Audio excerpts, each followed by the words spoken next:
Dumelang, sanbonani, molweni, lochani, apsheni. Here's what happened on Muvhango, 12th January 2021. KK's girlfriend was too exhausted and couldn't even walk properly. Hoshi helped her and asked what's wrong with her. Is she tired? She said he has no idea what KK does to humans for power. Engazu KK utwele. What do you think? Just when she was about to tell Hoshi what happened, KK came and took her back to upstairs. Makatsi told Gizara that maybe she was too hard on Azwindini. Maybe she should have explained what stepping down would mean to Azwindini. He's angry that he didn't even get paid. Gizara said he needs to man up and accept the reality. Umakatsi also said they need to do inauguration. Time is not on their side. As they were talking, Masindi brought tea to them and then they greeted her. She said there's nothing good, they should just leave her alone. Buchilo made a tea for Hulisani and apologized for not helping out in the house and also for inviting strangers. Huli said it's okay. Ubo Masindi called Ubuchilo and Buchilo didn't pick up the phone. Hulisani asked why is he ignoring the call. He said it's not important, he just wants to focus on his future and said there's a lot of opportunities on social media. He wants to make his parents proud and build them a big house one day. Hulisani said he needs to wake up and stop dreaming. He has a contact at the university. He must just finish his degree. Buchilo wasn't happy about it. Ubo Puspusi met Muralo at the restaurant and he was busy praising him and said he needs to get used to it. He's the chief now. Mulalo said he wasn't appointed yet as a chief, so he must just stop praising him. Ubo Puspusi said that his brothers and sisters lost their positions and they were so disappointed. Mulalo said he's a foolish man because he doesn't want to shut up and said his big mouth is the reason of his downfall.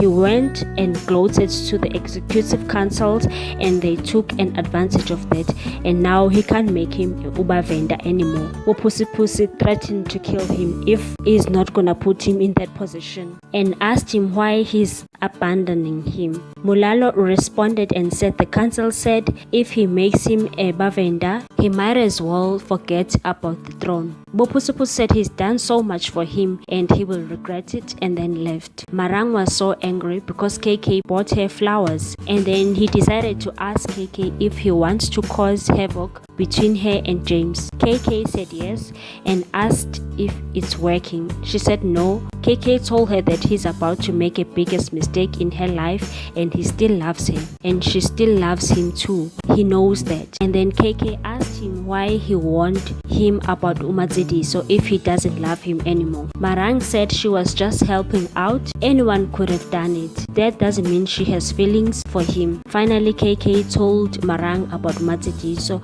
about arranging her kidnapping and also extorting money from him. And then after told Marang that they belong together, Marang wasn't here for it and said he must leave her alone. He is marrying James. Mpo told Denda that she's very lucky to have him and wow guys, they are so in love. While they were talking, someone disturbed them and knocked. Denda opened the door and there was a guy from the bank and said he's taking Mpo's car. The bank has repossessed it. Mpo said it's a mistake. The guy showed him bank documents and asked for a key. Mpo didn't want to give a guy a key and said he will phone Azwindini first. Denda said she must just give the guy keys. They will figure something out. Azwindini was busy making calls about his business ideas he has and trying to rectify the situation they are in. Marang's cousin bought a gift bag for Marang. She then asked her to open it. Marang said she will open it later. She can go. She then opened it and it was a nice bracelet and thought it was KK. Makadzi, Mukondereli, Suzanne and Deboho were having a meeting and discussing the plans of the inauguration. Deboho was all over the moon and also gloating as usual.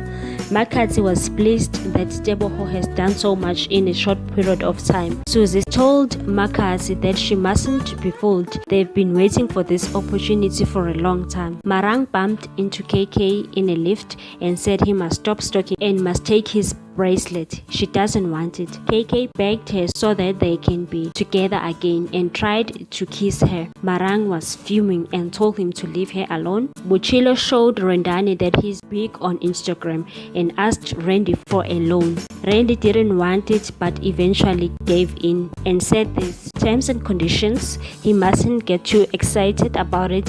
He will have to pay it back. Suzanne brought food for his husband at his bedroom. Azwindini thanked Suzanne and said she mustn't worry about things. Things will be okay. Suzanne asked him how. Their debit order bounced and they also repossessed Mpo's car. It's only the beginning. The chief said things are very bad. Nobody wants to talk to him because he's no longer a chief. Shame, man. I really feel for Azwindini. Susan said he will support him. KK came back at his house late and went outside. Hoshi wanted to follow him but he chickened out. Thank you so much for watching. Please do not forget to subscribe and hit that notification bell so that you can get more episodes on this channel. 105 Online channel loves you. Bye, good people.